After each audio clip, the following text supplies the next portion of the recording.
C'est une plaie actuellement, surtout au Languedoc-Roussillon. C'est toujours pareil. Ils profitent, je dirais, de la nuit qui tombe, des maisons qui sont allumées et qui ne sont pas habitées pour pouvoir aller les péter. Et ils cherchent toujours la même chose, bijoux, multimédia et pognon. C'est devenu l'obsession des gendarmes du département. Depuis 2 semaines, une bande de cambrioleurs albanais visite villa sur villa. Leur course folle pourrait prendre fin ce soir. Hier, ils étaient à Céré. Ils ont cassé 3 maisons sur Céré. Et là, pour le coup, ils repartent dans l'Aude. Mais ça, on ne pouvait pas le deviner. Céré, c'est le territoire d'Aurore et Christian. Les 2 enquêteurs sont venus participer au coup de filet. On part sur 5 objectifs ce soir. On part sur des gardes à vue, des déferments. C'est bon pour tout le monde? L'opération est risquée. Les suspects n'ont pas de casier en France. Difficile de déterminer leur parcours criminel. Ils peuvent forcer le passage, forcer un véhicule, foncer sur... ne pas s'arrêter, quoi. Ici, ils sont demandeurs d'asile, mais chez eux, ils ont pu participer à des actes de guerre ou autre. Donc on ne connaît pas leur façon de se comporter face aux forces de l'ordre. Mais les gendarmes ont un coup d'avance. Ils sont parvenus à équiper la voiture des cambrioleurs présumés d'une balise GPS. Aurore et Christian connaissent donc leur position exacte. Pour pas les rater. Selon ces informations, les suspects se rapprochent à grande vitesse de ce péage. Une aubaine pour les gendarmes. Leur plan, profiter de ce ralentissement forcé pour les prendre par surprise. Ouais, pour tous, Target se trouve au niveau de Fitou. Toujours sur l'autoroute, à proximité immédiate de la sortie de Bénor. Ça veut dire qu'il est sorti, là. En confirmation, le véhicule vient de prendre la sortie. Vas-y. On a mourir au sol! Coupe le moteur! Coupe! Ouvre! Allez! À terre! Allez! Donne le bras, non, tu es derrière, donne. Qu'est-ce qu'on va faire? Couteau? Arme? La perquisition de leur domicile devient la priorité d'Aurore et Christian. C'est un chronologie. Allez, c'est bon? De serré, on le prend. Allez. Il faut tracer, là. Il est 20h50. Les enquêteurs partent pied au plancher. 21h, c'est l'heure légale pour effectuer les perquisitions. Et là, si vous arrivez devant la maison à 21h01, c'est cuit, quoi. Il y a des chances, ça. Les 4 hommes vivent dans un foyer réservé aux demandeurs d'asile. Sors. Ok. Bonsoir. On a Henri. Ça me débrouille. Jean-Henri! Police! Your bed. Where is your bed? Where do you sleep? Open the door! La fouille du domicile va réserver quelques surprises à Aurore et Christian. Cambriolage, trafic de drogue ou agression sexuelle. Le quotidien d'une gendarmerie de campagne est souvent plus animé qu'on ne l'imagine. Pendant des mois, nous avons suivi les hommes et les femmes de la brigade de recherche de Céré. De fins limiers qui nous ont ouvert leurs enquêtes, mais aussi leurs doutes. Et nous ont fait partager leur engagement. Un engagement qui ne faiblit pas, même après avoir été confronté au pire. C'était il y a 1 an, jour pour jour. Le matin du 23 mars 2018, à Trèbes, dans l'Aude, un terroriste assassine 4 personnes dans un supermarché. Le lieutenant-colonel Arnaud Beltrame, alors en service, propose de prendre la place d'un otage. Un courage qu'il paiera de sa vie. À 130 km des lieux du drame, Céré. Une jolie ville du sud de 8000 âmes, située au pied des montagnes. Ses vestiges historiques, son marché et sa caserne. 21 gendarmes y veillent jour et nuit. Parmi eux, les 7 enquêteurs de la brigade de recherche. Ils interviennent pour les faits les plus graves. Les maîtres mots de Christophe, rigueur et méthode. Dans son viseur, un lycéen, L'enquêteur est persuadé qu'il fournit tout l'établissement en cannabis. Et c'est du produit, il en a sur lui, il n'y a pas de souci, quoi. Et en quantité raisonnable. Christophe va également devoir gérer une délicate affaire de viol. Il va unir ses forces à celles de Christian, le doyen du groupe. Ces méthodes à l'ancienne vont apporter un éclairage surprenant. Et pas ça sur l'ordinateur. Ah ben non, parce que je maîtrise pas trop et puis ça me saoule. À leur côté, Aurore est une des rares femmes en brigade de recherche. Obstinée et toujours de bonne humeur. Moi, je suis vachement petite. C'est la gendarmerie. Entre deux auditions, elle n'oublie jamais sa vie de maman. Tous tes devoirs sont faits? Ouais. Allez, bisous. Immersion, au cœur de la criminalité à la campagne.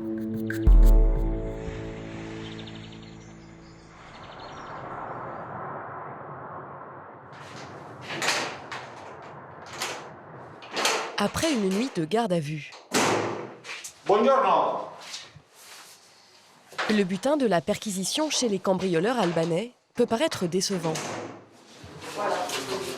Mais pour Aurore, cela suffit à faire passer à table ses clients, comme elle les appelle. Café? Chocolat? Macchiato? Ah, une noisette, parce qu'ils peuvent avoir le café fort. Ah, ben on n'a pas de noisettes, hein. Les cambrioleurs auraient visité 12 maisons ces 2 dernières semaines. Vous avez commis des vols? Il dit oui, c'est vrai. Quel était leur mode opératoire? Comment ils faisaient? Alors, ça se passait la nuit. On partait dans les villages. On voyait quand une maison était éteinte. Après, on ouvrait la fenêtre de la chambre. Donc il y a toujours quelqu'un qui restait dans le véhicule? Dites-moi, dove teniamo le macchina? Oui, c'est normal. D'accord. Les 4 hommes vont parler, beaucoup parler, et tout avouer. Après 5 heures d'audition, Aurore a redessiné les tableaux complets des vols. Oui, là, il y a une équipe voilà, qui est mise hors d'état de nuire, voilà, en espérant qu'il n'y en aura pas d'autres. Mais voilà, il y a beaucoup de victimes, donc oui, c'est une belle enquête, là. Depuis, les cambrioleurs attendent leur procès en prison. Et leur dossier s'est étoffé. Ils seraient liés à une organisation tentaculaire impliquée dans plus de 150 cambriolages. Dans un monde où le silence est d'or, faire parler les suspects est une prouesse. Mais parfois, les informations tombent sans même avoir à les chercher. Du tuyau aux aveux, c'est là que se déploie tout le talent des enquêteurs. Ce lundi, Aurore et Christophe se sont donné rendez-vous à 5 heures du matin. Ça va? Ouais. Je peux juste boire mon café, j'ai pas. Moi aussi. Ah bon, ça va, je suis pas la seule. Il y a 2 jours, lors d'un banal contrôle d'identité, un adolescent en train de fumer un joint a divulgué des informations sur son dealer. Il tiendrait son business devant les grilles d'un lycée. On n'a pas grand-chose, on a un petit descriptif. La localisation, l'endroit où ça se passe, a priori. Donc on va voir, on va confirmer, infirmer ce renseignement. La seule solution dans ces cas-là, planquer des heures dans cette camionnette banalisée. C'est bon? On est parti? Ouais, roule doucement. Oui. Pour Aurore, le jeu en vaut largement la chandelle. En tant que gendarme, mais aussi en tant que maman. Son aîné a tout juste 14 ans. C'est pas la joie dans les petites villes comme Serré de voir des petits trafiquants de drogue aux abords du lycée ou des collèges, quoi. Donc même si c'est pas le gros trafiquant, eh ben, on s'en occupe. Christophe se gare à une 50aine de mètres du lycée. Le dealer serait brun, plutôt grand et toujours en basket. Bref, un ado comme tous les autres. À partir de 8h, les lycéens rentrent en classe et on a des individus qui restent un peu quelques minutes et qui rentrent pas au lycée. Hein. L'un d'eux s'éternise. Il semble attendre quelque chose. Au bout de 15 minutes, il lève le camp. Je vais regarder là, si c'est parti. Christophe craint qu'il fasse ses transactions à l'abri des regards. Tu veux faire un passage? Ouais, attends. Aurore Referme toi-même. part en filature. L'ado n'est pas parti bien loin. Il s'est installé un peu à l'écart, sur ce banc. Hop. Et, par contre, on va... Là, on se montre pas parce qu'on a laissé ouvert, donc... Juste avant la pause de 10 heures, il reprend son poste. En tout cas, il est revenu devant le lycée, il est à nouveau en stationnaire. Donc on va attendre, on va voir comment ça évolue. Un élève s'approche de lui. Hop, hop, hop. Ah putain, là, ça sent bon. Ah putain, ils vont dans le renfoncement. Les deux jeunes sont hors de vue. Aurore reprend le relais. Fais le tour, toi tu repasses pas devant. Tu repasses par l'arrière du cimetière sur la gauche, tu sais.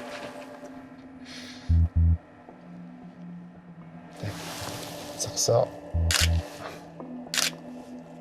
Bon, ils se connaissent visiblement, ils se sont isolés très brièvement dans un recoin là. Donc ça peut correspondre à une transaction effectivement. Je pense que ça a l'air assez clair. Hein. C'est clair. Ouais. Quand je suis passée devant le gymnase, il sortait quelque chose de sa poche et il l'a donné à l'autre. Donc je pense qu'on est sur le bon individu. Il n'y a plus qu'à mettre un nom dessus. À partir de maintenant, cette affaire va rythmer l'emploi du temps des enquêteurs, au détriment parfois de leur vie de famille. Aurore vit en caserne avec son mari et ses 2 enfants. Acérée, elle jouxte la brigade. Un avantage pour la maman. Allô? Oui. T'es habillée? Oui. D'accord. T'as fait tes devoirs? Oui. Ouais, ok. Tous tes devoirs sont faits? Oui. Ouais, ok. Allez, bisous. Au moins, il est rassuré, c'est que je suis rentrée. C'est l'avantage d'habiter juste à côté. Voilà, c'est l'avantage. C'est l'avantage d'être logé sur son lieu de travail. Parce que voilà, il a 9 ans et il est capable de se gérer tout seul. Mais s'il y a un souci, il y a les voisins. C'est une grande famille, hein, ici. Voilà. Aurore rentrera tard ce soir. Elle doit aider Christophe à organiser la suite de l'enquête. Pendant plusieurs jours, il va revivre ses années collège. Levé tous les matins à 7 heures pour se rendre au lycée et planqué. Et plus il se rapproche, plus la taille de sa voiture réduit. Voilà, on permute un peu les véhicules pour garder la discrétion. Et puis, ce véhicule nous permet de nous mettre un peu plus près de ce qu'on a à surveiller. Voilà, il est petit gabarit, tout simplement. Très vite, Christophe repère le jeune homme, dont les affaires vont bon train. Mais ce matin, une série d'événements va compromettre sa surveillance. À commencer par la ventilation capricieuse de sa petite citadine. C'est la merde. Bah, il fait froid, il y a de la buée. Malgré la ventilation, et on voit pas bien, quoi. Enfin, c'est un peu rageant parce que là, on est bien positionné, mais voilà. Et la séance photo va de nouveau être interrompue. Une manifestation s'organise devant le lycée. Des élèves brûlent des poubelles, dressant un écran de fumée entre Christophe et sa cible. On va dire que c'est compliqué quand même là, ouais. C'est pas bon pour le business. Hein. Il y a un peu trop de monde là sur le secteur. Soudain, coup de chance. Des collègues en tenue viennent rétablir l'ordre. L'un d'eux est un bon ami de Christophe. Putain, je vais demander à Thierry. Le contrôler. Ouais, Thierry, ça va? Dis-moi, les 2 mecs que tu viens de voir devant le lycée, tu les connais? Non. Tu peux les contrôler? Hein, l'air de rien. Ok, merci. Ça met un grand coup de boost dans la procédure. Hein. Dès qu'on a un nom, on va avoir une adresse, on va pouvoir faire des surveillances différentes. Donc c'est impeccable. Et puis là, ça s'est fait très naturellement, donc l'individu, à mon avis, il est serein, il se fait contrôler tranquillement, et les collègues vont partir aussi tranquillement, et c'est parfait. Écoute téléphonique, filature, la suite de l'enquête est toute tracée pour Christophe. Mais à peine rentré à son bureau, une autre urgence va chambouler son emploi du temps. Oh Isabelle, comment ça va? Oui. Non, on va se réarticuler, pas de souci. Hein, je m'en occupe. C'est le genre d'affaire que tous les enquêteurs redoutent. Une femme vient de déposer plainte pour viol dans une gendarmerie voisine. Les faits sont graves. L'unité de recherche de Céré est saisie. On passe d'une petite surveillance sur du stup à une affaire de viol. Voilà. Donc on perd pas de temps, on y va. Les plaintes pour viol ont augmenté de près de 20% en 2018. Dans un contexte de prise de conscience collective des violences faites aux femmes, Christian et Christophe sont plus concentrés que jamais. C'est toujours sensible, voilà, ça touche l'intimité des gens. C'est parfois compliqué de démontrer l'infraction. Parfois, on en a connaissance plusieurs jours après les faits, donc voilà, il y a une déperdition de preuves qui peut intervenir. Ce sont les gendarmes de cette petite brigade qui ont recueilli la plainte.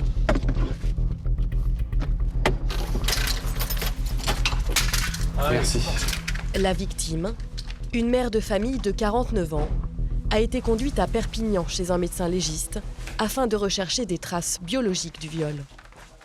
T'as lu l'audition? Non, ouais, j'allais faire. Tiens, elle est là.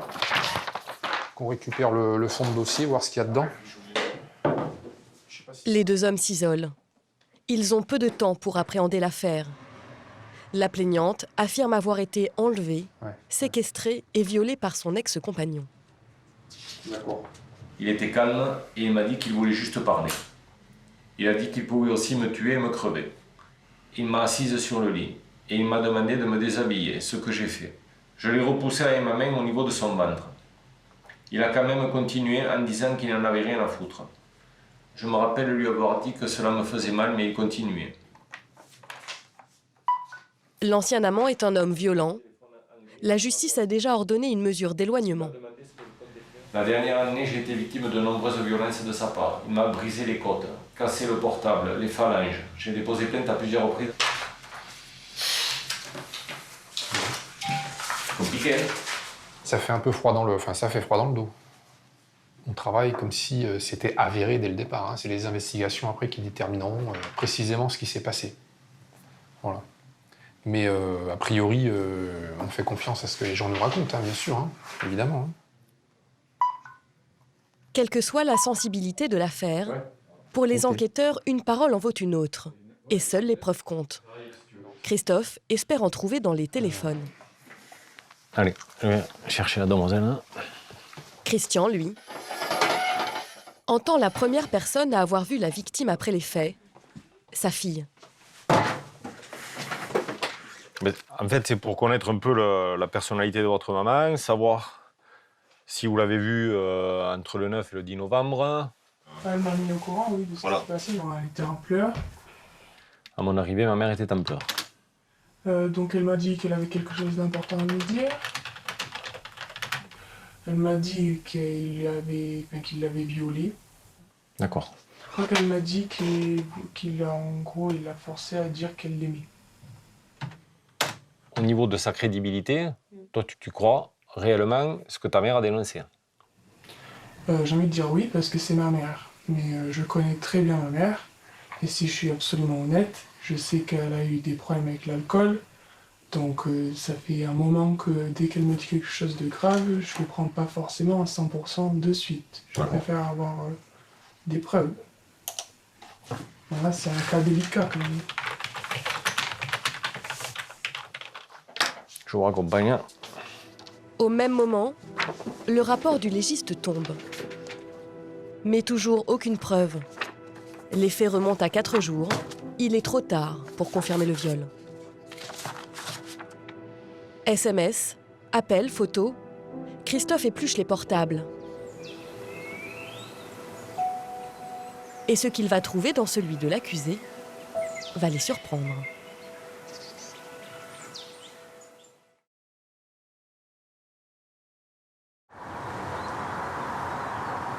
Acéré, Christophe s'est levé à l'aube. Les questions se bousculent dans sa tête. Que s'est-il passé ce soir-là, avant le viol? Il s'attaque à l'étude de la géolocalisation des téléphones. C'est un puzzle, hein, tout est éparpillé, et puis on essaye de remettre les choses, de les emboîter les unes aux autres pour retrouver le vrai déroulement des choses, la chronologie. Des lignes et des lignes de chiffres à analyser. Un travail laborieux qu'il adore. Comme sa décoration l'atteste, Christophe est avant tout un militaire. Et ça vous plaît, ça, quand même? Ah oui, oui, j'aime bien. Oui, il n'y a pas de souci. Il faut être logique, cohérent, ne rien oublier. Et souvent, ça paye, souvent. Dans le bureau d'à côté, autre ambiance. Christian, c'est 17 ans de brigade, 17 ans de tableau blanc. Et pas ça sur l'ordinateur, à l'ancienne un peu. Hein. Ah ben non, parce que je maîtrise pas trop et puis ça me saoule. Sur une ligne de temps, il décortique le soir des faits, minute par minute. Les heures passent. Peu avant midi, les deux enquêteurs croisent leurs résultats. Et le mélange va s'avérer gagnant. 21h45. Il est toujours à Palot. Il bouge pas de Palot, lui, c'est simple. Voilà. 23h23, elle est importante parce que c'est la dernière conversation entre les deux. C'est elle qui l'appelle 600 secondes. Et là, ils sont tous les deux sous le même relais. Donc ensuite, passé cette heure-là, il n'y a plus de contact entre les deux, donc ils sont ensemble. L'étude des téléphones révèle une incohérence dans le témoignage de la femme. Au moment où elle affirme avoir été enlevée, elle était seule dans sa voiture. Les enquêteurs n'aiment pas ça, mais ils n'ont pas le choix. Ils doivent de nouveau convoquer la victime. Par rapport à ce que vous avez déclaré, il y a des choses qui ne collent pas. C'est parce que je me suis trompé dans les heures ou...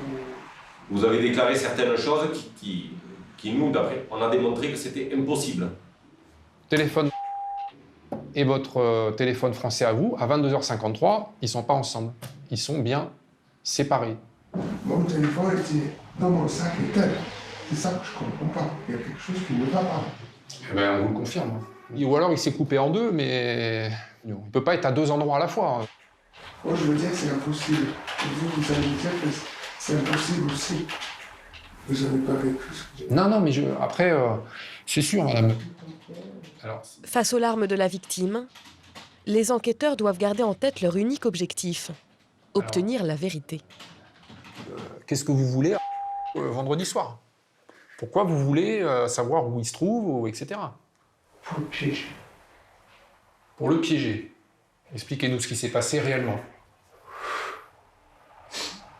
Je voulais aller le voir. Parce qu'il a arrêté de me harceler et de me laisser tranquille. Parce que j'ai très peur de lui. Très peur. Je sais pas ce que j'avais en tête, je voulais juste que ça s'arrête et puis que je me suis dit que personne va le croire lui de toute façon et qu'il n'avait pas le droit d'être avec moi. La femme finit donc par avouer. Elle a tout inventé pour que son ex-mari aille pour longtemps en prison et cesse de la harceler. Pour Christian et Christophe, l'affaire se termine. C'est compliqué. Enfin, ça va être compliqué. L'accusation d'enlèvement est écartée, mais la victime maintiendra malgré tout sa plainte pour viol. Le procureur de Perpignan classera l'affaire, faute de preuves.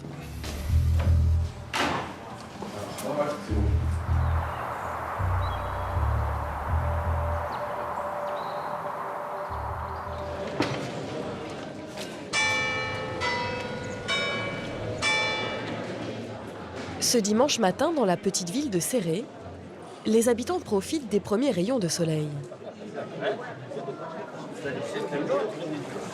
Le printemps arrive et invite à l'oisiveté.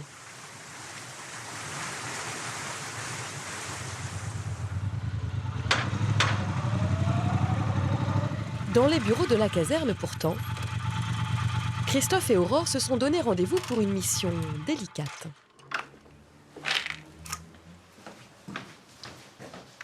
Bonjour. Ça va? Oui, et toi? Loin des débats politiques sur les milliards d'euros alloués à la sécurité, les gendarmes de la brigade se débattent, eux, avec leurs 1 400 € de budget annuel de fonctionnement. Hop. Pour faire des économies, à tour de rôle, ils nettoient eux-mêmes leur bureau. Et comme le mobilier, la répartition des rôles est d'époque. Je crois qu'Aurore est pas très mécanique. Donc voilà, quand je suis permanence avec Aurore, généralement, elle s'occupe des locaux intérieurs et puis moi des véhicules. Voilà, c'est d'un commun accord. Habitués à travailler de jour, de nuit, week-end et jours fériés compris, les enquêteurs ont un peu perdu la notion de rythme. En s'engageant dans la gendarmerie, tous en ont accepté les contraintes. Vous passez plus de temps ici ou à la maison? Ici. Oui, là, ici. C'est notre deuxième vie. La famille, on va dire, ils sont habitués. Ça devient de la normalité. De partir à n'importe quelle heure, de rentrer à n'importe quelle heure, de ne pas me voir pendant quelques jours. C'est passé dans la normalité chez nous. Sauf qu'ils n'ont pas le choix. Sauf qu'ils n'ont pas le choix. Ils subissent, on peut dire qu'ils subissent, oui. Voilà, c'est notre vie de gendarme.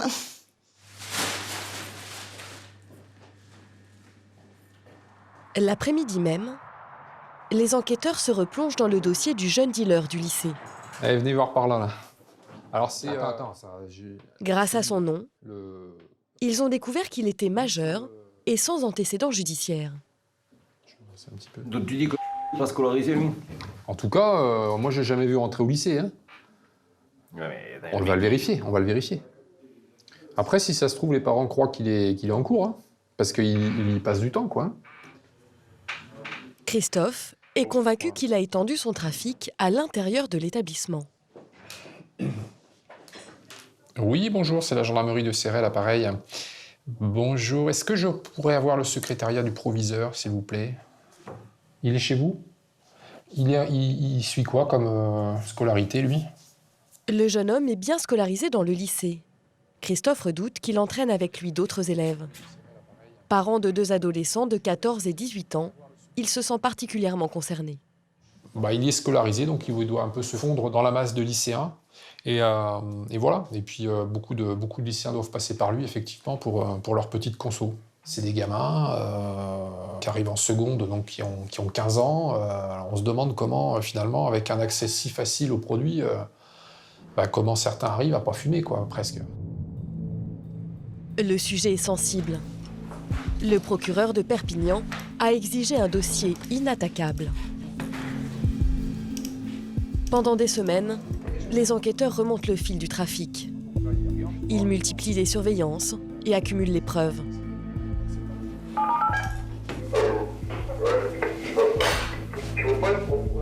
Grâce aux écoutes téléphoniques, ils vont identifier le fournisseur du lycéen. On a ce premier individu qui est de Perpignan. Son rôle, on pense que c'est donc ce personnage qui approvisionne notre objectif principal qu'on voit vendre devant le lycée, qui est ce deuxième individu. Et il se voit entre 2 et 3 fois par semaine. Voilà. Et donc, on a à l'heure actuelle entre 10 et 12 clients de ce personnage. Voilà. On a les 3 étages du trafic, donc c'est pas trop mal. Est largement suffisant pour interpeller le jeune trafiquant.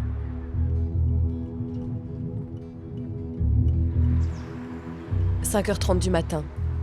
La brigade de recherche est réunie au grand complet. Il faut une demi-heure pour descendre. Non, mais on a rendez-vous à 5h45. À la PM. Une équipe se rend à Perpignan chez le fournisseur. Aurore, elle, s'occupe du lycéen. Ok. Allez, à tout à l'heure. Il habite dans une commune au pied de la montagne. Normalement, il n'y a que la mère et le frère. Ses parents, aux revenus confortables, n'ont certainement aucune idée de l'activité commerciale de leur fils. C'est un jeune majeur, hein, il n'a que 18 ans et il est au lycée. Je pense que oui, pour les parents, ça va être un choc. Voilà, il a fait des bêtises, il faut qu'il assume quoi maintenant. Quelle heure il est? On est 10 minutes en avance.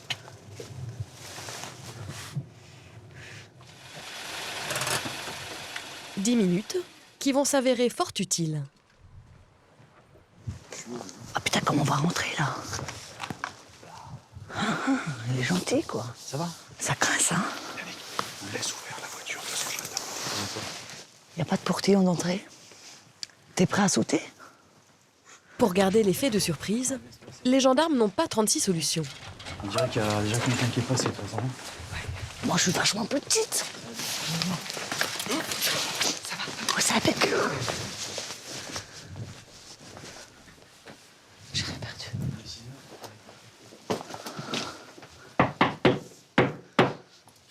C'est la gendarmerie. Ouais. Bonjour. Oui. Oui. Votre fils, il est là? Viens le chercher, c'est dans le cadre d'une opération. Voilà. Je t'explique. Il est 6 heures. Tu es placé en garde à vue pour des faits de trafic de stupéfiants.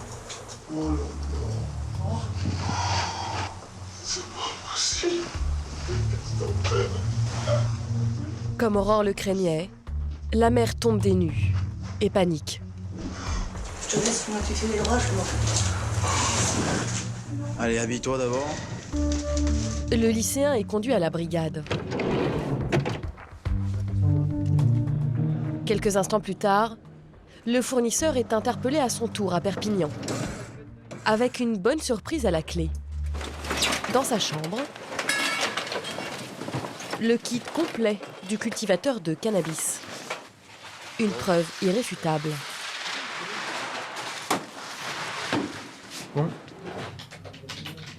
Mais ce n'est pas ce qui intéresse le plus Aurore.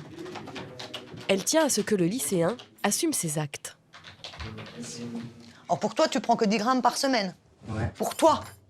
Après, tu me dis j'y vais 2 fois, donc pour la deuxième fois, c'est pas que pour toi. Bah, sur les 10 grammes, ça m'est arrivé de revendre un peu, ouais. Depuis quand tu vends? Bah, après la rentrée, là, des cours. Des cours? Septembre? Septembre, ouais. Il fournirait une douzaine d'élèves. En bref, un trafic de proximité orchestré par un lycéen en pleine crise d'adolescence. C'est pas du tout le méchant garçon. Comme on pourrait des fois le croire, quoi, voilà. Bien souvent, c'est comme ça. Néanmoins, il aurait créé beaucoup de torts. La plupart des consommateurs avouent fumer leur premier joint avant même le début des cours.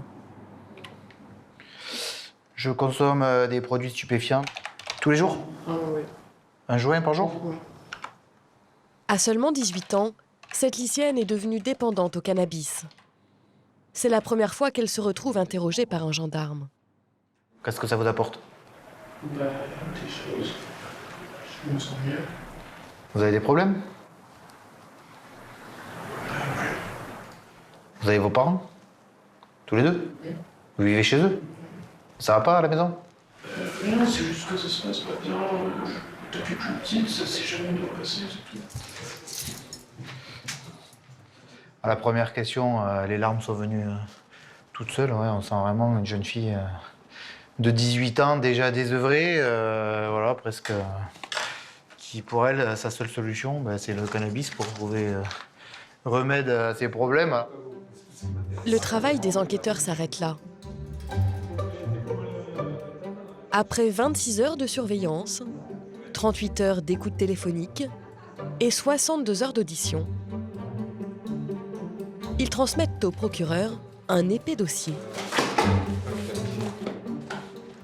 Ça fait trop gros. Ça faisait trop gros, donc on a mis le 8 ici. Non, mais c'est bon. Il te manque ça. Je suis satisfait de l'issue de la procédure. Maintenant, voilà, on va à la justice de passer. Voilà, on va présenter les gens et puis voilà, ils vont assumer a priori leurs actes. Le lycéen et son fournisseur se retrouveront bientôt face au juge. Il risque jusqu'à 5 ans de prison. Même dans les grandes villes, c'est pas acceptable, mais alors d'autant plus dans une petite ville de campagne, quoi. Et c'est vrai que personne n'a l'abri, c'est ce qui ressort de cette enquête, quoi. C'est que voilà, on n'est pas à l'abri de ce que peuvent faire nos gamins quand ils sont au lycée. Ce qui inquiète Aurore, Christophe et toute la brigade, c'est que les adolescents de leur département sont devenus les cibles privilégiées des trafiquants. Dans le sud-ouest, près de la moitié des jeunes ont déjà fumé du cannabis, contre un tiers dans le nord. Parmi les hypothèses, la proximité avec la frontière espagnole. Les Pyrénées-Orientales enregistrent régulièrement des records de saisie de drogue. Au total, 13,5 tonnes en 2018, soit 46 millions d'euros. Ceux qui échappent aux douanes tombent souvent dans les filets d'Aurore, Christian et Laurent. Ce jour-là, le conducteur d'un Go Fast a été intercepté par un groupe d'intervention à l'entrée de Céré. C'est autre chose là, c'est pas de l'herbe.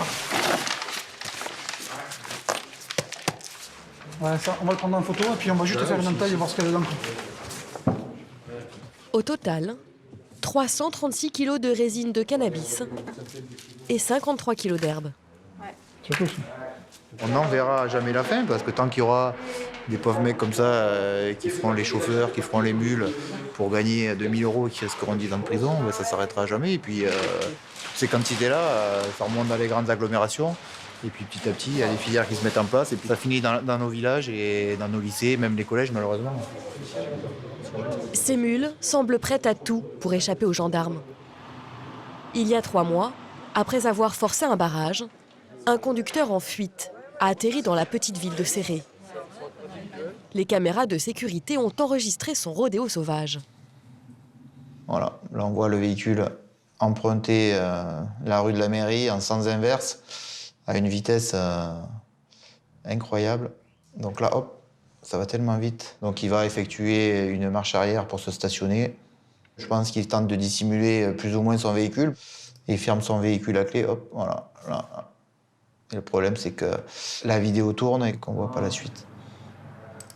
Le conducteur a abandonné sa voiture et toute sa précieuse cargaison. 340 kilos de pollen de cannabis que les gendarmes ont saisi. Exceptionnellement, l'enquêteur accepte de nous les montrer. Donc là, c'est la totalité de la marchandise qui a été découverte dans le véhicule. Il y en a pour 3 340 000 € à la revente. C'est un bien précieux, donc dans un endroit tenu secret, parce que 3 millions et quelques, voilà, il ne faudrait pas que ça se sache, parce qu'il y a des gens qui sont capables de venir armés pour récupérer la marchandise. Mais armés lourdement armés? Armés lourdement avec des fusils mitrailleurs, ouais. Voilà, donc c'est pour ça que... Ouais, non, et plus tôt on va pouvoir s'en débarrasser, et plus tôt on sera tranquille à ce niveau-là. Depuis, la marchandise a été détruite. Ce rôle de gardien de trésor, les gendarmes s'en passeraient bien. Les risques, ils estiment en prendre déjà suffisamment au quotidien, simplement en exerçant leur métier. Un métier bouleversé par l'attaque terroriste qui a coûté la vie au lieutenant-colonel Beltrame le 23 mars 2018. Au fait, c'est 2 chargeurs à 15 ? Ouais. 2 x 15, ouais, parce que... Depuis, Aurore et Laurent ont augmenté leur séance d'entraînement au tir. Comme tous les gendarmes, ils ont le droit de porter leur arme en permanence. J'exclus pas cette possibilité-là, suivant les événements, de la prendre, par exemple, pour aller chercher ma fille au collège, etc. Voilà. C'est bon, vous avez votre matériel, vous avez 2 chargeurs de 15 cartouches. Ouais. Allez, prenez vos protections auditives et visuelles. Gendarmerie! Gendarmerie! Gendarmerie! L'objectif des exercices, apprendre à se défendre, mais aussi à neutraliser toute menace. Gendarmerie! Gendarmerie! Gendarmerie! Ah merde! Allez, rapide! Rechargement! Je charge! Je recharge! On parle! On parle! Prête. Ok, allez, on désarme, arme à l'étui. Le tir se fait à balles réelles. Il faut parler. C'est pas évident. C'est pas évident. Hein. Ok, très bien, désarmé, arme à En 15 ans de métier, Aurore n'a jamais ouvert le feu. En France, moins de 100 gendarmes usent de leur pistolet en service chaque année. Mais faut pas stresser. C'est pas une histoire de rapidité. C'est juste une histoire de faire les choses. On recharge, on bouge, voilà, on prend son truc. De toute façon, plus vous allez faire des bêtises. C'est une gestuelle. Mais avec les menaces qui pèsent sur le pays, Aurore pourrait bien être un jour obligée d'utiliser son arme. Le lieutenant-colonel Beltrame, lui, n'a pas eu le temps de se servir de la sienne. Le jour où ça arrive, on a du mal à dire comment on va réagir. Enfin, voilà quoi, mais je ne sais même pas si on va avoir le temps de réfléchir. Parce que je pense que si on se pose la question, on ne bougera pas, quoi. Si on commence à se poser trop de questions, voilà, peut-être qu'on n'aura pas le courage d'y aller. Je ne sais pas. Allez, on vide le chargeur en progressant, c'est parti. Ok, CPS, fin de tir. Donc 9 sur 15, c'est pas trop mal. Regarde, j'ai désarmé. Une bonne façon de finir sa journée. Du moins, c'est ce que pense Aurore. Elle ne se doute pas de ce qui l'attend ce soir. Est-ce que je peux prendre 4 jours de repos? Accordé. Merci Major. Il est 21h. Le grand patron a convoqué toute la brigade de recherche. Laurent, tu peux me trouver tous ceux qui manquent là, dans les bureaux? Qui c'est qui manque? Des gendarmes d'une brigade locale viennent de faire une découverte macabre dans un village voisin. Ils ont besoin des enquêteurs au plus vite.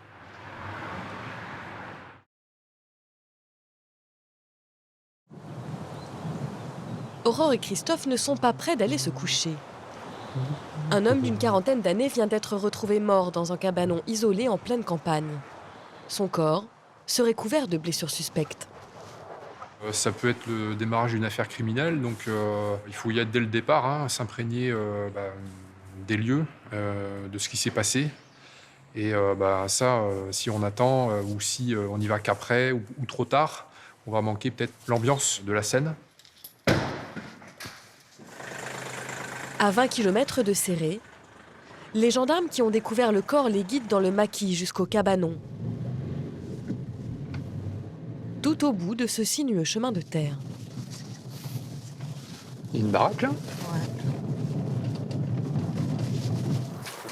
On va noter qui est là. Déjà, le chat, il a tout vu, je suis sûr. Le corps, il est où, JC, à gauche, là? D'accord. Ah oui. Donc il y a du sang qui est un peu partout là-bas. Ouais. Il y a un hématome à la tempe, là, on le voit là. Ces premiers éléments, troublants, pourraient confirmer qu'il s'agit bien d'un meurtre. Ce soir, plus que jamais, Christophe se convainc que les criminels laissent toujours des traces. Les experts scientifiques photographient, prélèvent, annotent tout ce qu'ils peuvent. Un travail technique qu'ils doivent mener à la lampe torche. L'homme vivait sans électricité. On fait les premières investigations, les constatations. Là, le but de ce soir, c'est de tout fixer au niveau des éléments matériels, de faire tous les prélèvements, etc. Parce qu'on ne sait pas sur quoi ça va déboucher. Ses deux proches affirment avoir vu la victime il y a 4 jours. Vivante, mais blessée à la tête. Qu'est-ce que vous avez vu au niveau visage exactement, au niveau blessure? Il avait l'œil comme ça, qui est tout noir ici, mais la moitié. Et par contre, il avait un peu de sang sur le truc. Il saignait bien de l'oreille. D'accord. Et vous, c'est pareil, vous l'avez vu en dernier? Ouais, le jeudi, moi. D'accord. Le jeudi, donc, par rapport à ce qu'on vient de dire. Il n'avait plus rien à l'oreille. Il n'avait plus de sang, il a dû se laver. Ouais. Mais il avait ce truc-là, un petit cocard, quoi. Dans le cabanon, le travail des experts se complique. Les deux techniciens manquent de lumière. Ils sortent le corps afin de l'examiner avec le médecin légiste. Une rencontre avec la mort, brutale et sans phare. C'est un métier où effectivement on est habitué à la mort, à la voir de près, quoi. Mais toujours prendre du recul, parce que si on réagit à l'émotion, on va passer à côté de choses et il ne faut pas, quoi. Voilà. Les pieds qui se trompent bien. Impossible de pousser plus loin les investigations sans lumière.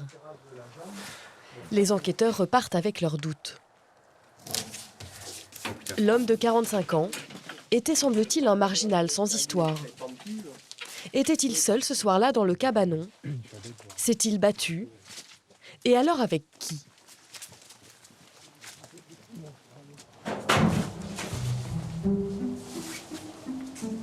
Au petit matin, Christophe et Aurore découvrent la scène sous un autre jour. La victime s'était aménagé un jardin au calme, à l'abri des arbres fruitiers. Un décor qui contraste avec l'intérieur de sa maison. Quand même fou d'avoir des taches si bas que ça. Non? Mais même là-bas, je pense qu'à mon avis, il devait être mal et puis il devait être à 4 pattes. Est-ce qu'il ne serait pas tombé ici? Parce que toi, t'en as là. Ça, avec les mains, tu ne tomber pas comme ça. Il faut vraiment avoir les mains qui sont imbibées de sang. Il a pas les mains imbibées de sang. Oh, il a fait une hémorragie interne. L'hypothèse d'un simple accident est évoquée pour la première fois. Les relevés scientifiques terminés, Aurore et Christophe peuvent enfin pénétrer dans le cabanon. Allez, super. Tac. Les enquêteurs ont un tout autre regard que les experts sur les indices. Il y a un sac avec des documents administratifs, là.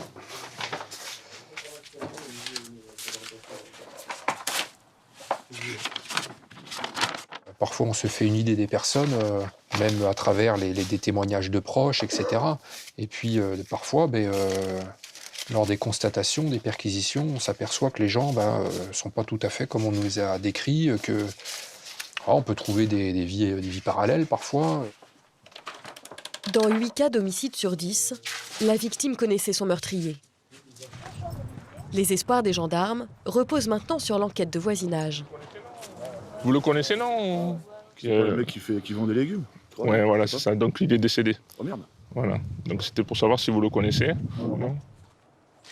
Tout autour du cabanon, une quinzaine de marginaux vivent dans des caravanes ou des logements de fortune. Bonjour. 3 jours avant le décès, ce jeune homme a été réveillé par des cris. Et c'est des voix que vous avez déjà entendues, non? C'est vraiment il hurlait, comme vraiment si ça me vraiment il hurlait fort. Des cris, je vais tous vous tuer, nana, je bouge pas. Vous les avez pas vus physiquement, ces personnes? Merci à vous. Bonne journée. Merci, au revoir. Cette violente dispute pourrait expliquer les traces de coups sur le visage de la victime. De son côté, Christophe n'a rien trouvé d'intéressant dans le cabanon. L'altercation devient sa seule piste. Il faut toujours être prudent tant qu'on n'a pas tous les éléments par rapport à l'origine du décès. Violent ou pas violent. Voilà. Et c'est ça qui va être un peu le nerf de la guerre par rapport à la suite. Ouais. Christophe n'apprendra rien de plus aujourd'hui. Mais un nouveau témoignage va bientôt tout bouleverser.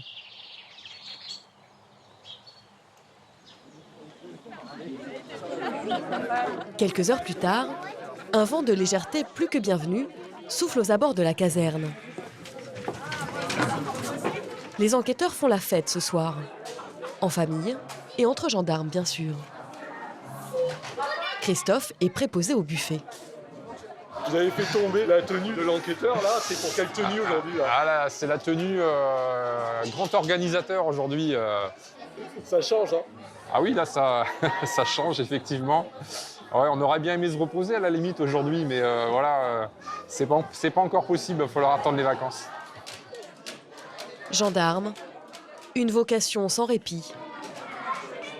Le chef de la compagnie en est bien conscient. C'est d'ailleurs lui qui organise cette soirée.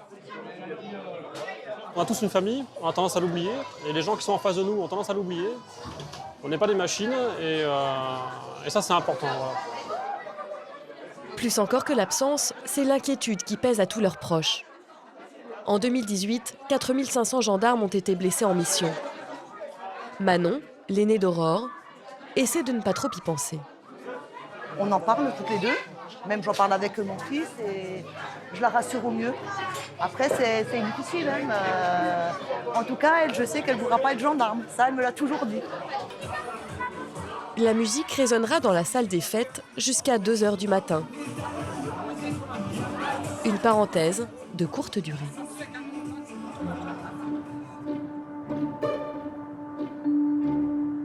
Le lendemain après-midi, retour à la réalité.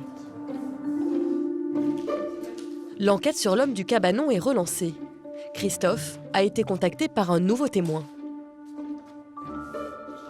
Bonjour monsieur. Bonjour. Il dit avoir croisé l'homme quelques heures avant sa découverte par les gendarmes. Il serait donc le dernier à l'avoir vu vivant. Est-ce que vous avez remarqué quelque chose au niveau de son physique? Non. Alors notamment, est-ce que vous avez remarqué qu'il avait des traces au visage? Non. Non, non. Au niveau de l'œil? Non, non, non, non. Non. Non. Au niveau du physique, rien. Vous avez... Rien, aucune fraction, aucun coup. Au visage, rien. pas de traces de sang? Rien du tout. Comme il a été battu. Non, mais ça, je vais pas vous dire, mais je vous pose la question, quoi. Si vous, comment vous l'avez vu vendredi, quoi? La piste privilégiée par Christophe, celle de la violente dispute qui expliquerait le sang retrouvé dans le cabanon, n'est plus vraiment crédible. Allez, rentrez bien, merci. Ce témoignage remet tous les autres en question. Bon, bah là, ça peut faire bouger les lignes, hein, ce témoignage-là. Par rapport au... Moi, je suis sceptique depuis le début. Non, mais... Après, lui, il ne le voit pas. Lui, il dit qu'il ne voit pas la blessure. C'est ça. S'il y en a qui en voient le jeudi, il y en a qui n'en voient pas le vendredi, il y a un problème, quand même. Là, ça cogite pas mal. Donc, on va reprendre un petit coup de caféine, là. Je pense que c'est pas qu'on n'est pas couché, mais on va cogiter pas mal sur ce dossier cette nuit.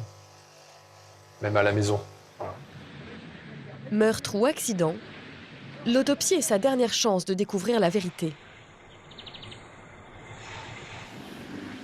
Assister à la totalité de l'intervention fait partie des missions de Christophe. C'est sûr que je pense que, si je peux me permettre un jeu de mots, le commun des mortels n'assiste pas à ce genre de scène voilà, de façon régulière. C'est particulier, effectivement. C'est pas anodin. C'est parti. Pendu aux lèvres du médecin légiste, Christophe va noter chacun de ses commentaires. La rigueur, c'est sa ligne de conduite, mais aussi parfois son armure.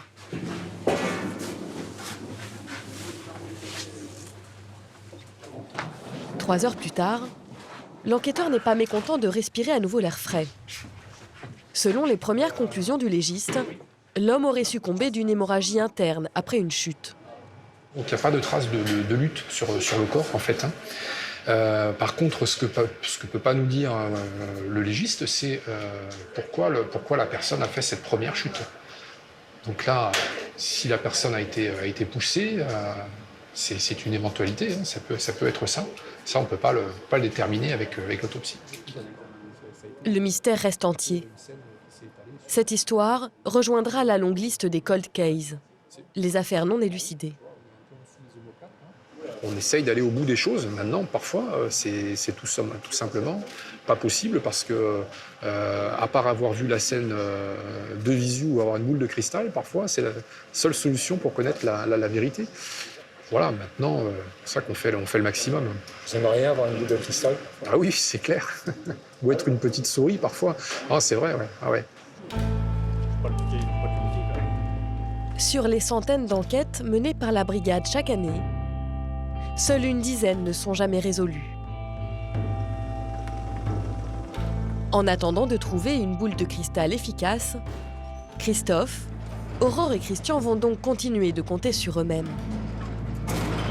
Plusieurs nouvelles affaires les attendent déjà.